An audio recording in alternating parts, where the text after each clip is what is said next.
Kennedy was killed. But George H.W. Bush said for 30 years he couldn't remember where he was. Well, I know where he was. He was in Dallas, Texas. That's where he was. At least that's where he was in the morning. Then I do think that he was in Tyler, Texas for a speech. Remember, he was launching his campaign for the U.S. Senate in 1964. And then he tells the FBI station chief in Houston, he clearly calls him immediately after he learns that Kennedy has been shot, I think for purposes of establishing an alibi.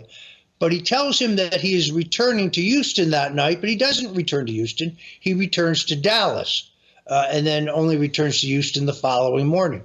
So at a minimum, his statements and his actions on that day are suspicious.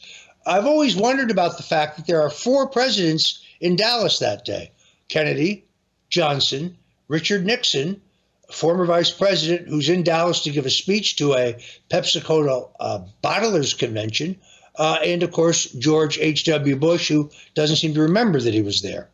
Who goes on to become the CIA director.